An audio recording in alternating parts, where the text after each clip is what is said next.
Give ear, O my people, to my law. Incline your ears to the words of my mouth. I will open my mouth in a parable. I will utter dark sayings of old, which we have heard and known, and our fathers have told us. We will not hide them from their children, shewing to the generation to come the praises of the Lord, and his strength, and his wonderful works that he hath done. For he established a testimony in Jacob, and appointed a law in Israel, which he commanded our fathers, that they should make them known to their children, that the generation to come might know them, even the children which should be born, who should arise and declare them to their children, that they might set their hope in God, and not forget the works of God, but keep his commandments, and might not be as their fathers, a stubborn and rebellious generation, a generation that set not their heart aright, and whose spirit was not steadfast with God. The children of Ephraim being armed, and carrying bows, turned back in the day of battle. They kept not the covenant of God, and refused to walk in his law, and forgat his works, and his wonders that he had shewed them. Marvelous things did he in the sight of their fathers, in the land of Egypt, in the field of Zoan. He divided the sea, and caused them to pass through, and he made the waters to stand as an heap.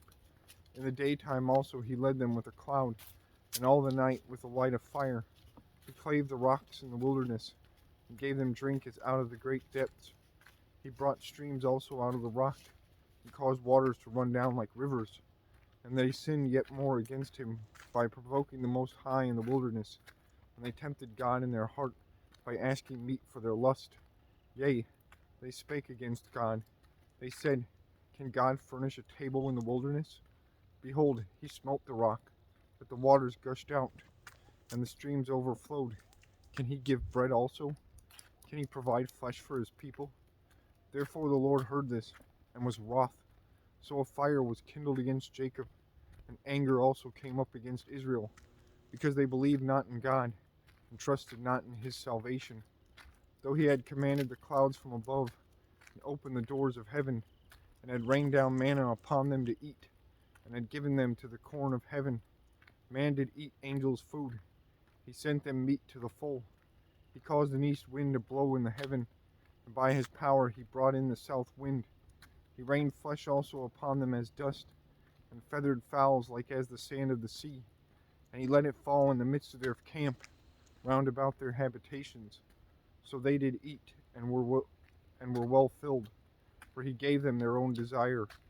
They were not estranged from their lust, but while their meat was yet in their mouths, the wrath of God came upon them, and slew the fattest of them, and smote down the chosen men of Israel.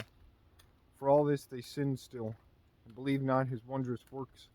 Therefore their days did he consume in vanity, and their years in trouble.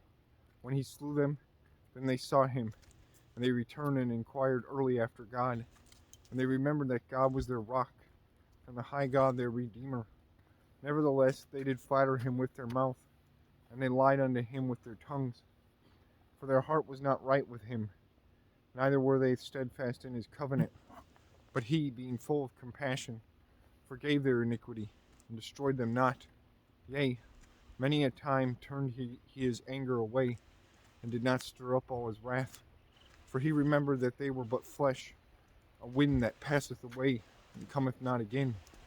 How oft did they provoke him in the wilderness, and grieve him in the desert? Yea, they turned back and tempted God, and limited the Holy One of Israel. They remembered not his hand, nor the day when he delivered them from the enemy, how he had wrought his signs in Egypt, and his wonders in the field of Zoan, and had turned their rivers into blood, and their floods, that they could not drink. He sent divers sorts of flies among them, which devoured them, and frogs which destroyed them.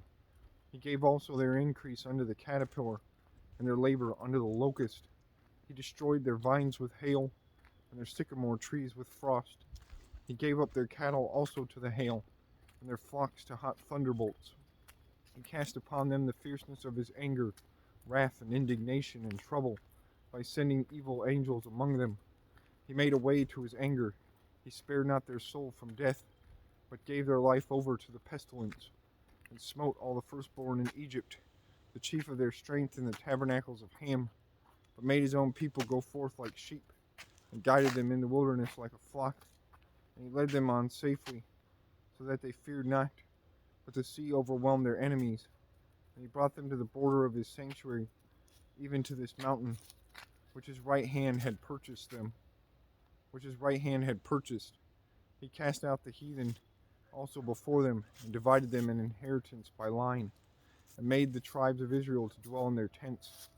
Yet they tempted and provoked the Most High God, and kept not his testimonies, but turned back and dealt unfaithfully like their fathers.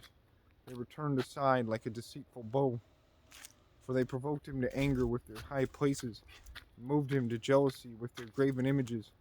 When God heard this, he was wroth, and greatly abhorred Israel, so that he forsook the tabernacle of Shiloh, the tent which he placed among men, and delivered his strength into captivity, and his glory into the enemy's hand. He gave his people over also unto the sword, and was wroth with his inheritance. The fire consumed their young men, and their maidens were not given to marriage. Their priests fell by the sword, and their widows made no lamentation. Then the Lord awaked as one out of sleep, and like a mighty man that shouteth by reason of wine. And he smote his enemies in the hinder parts. He put them to a perpetual reproach.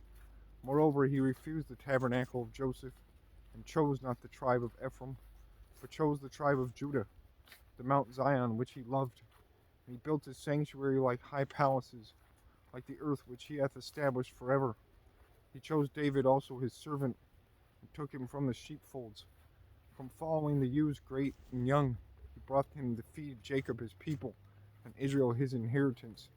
So he fed them according to the integrity of his heart, and guided them by the skillfulness of his hands.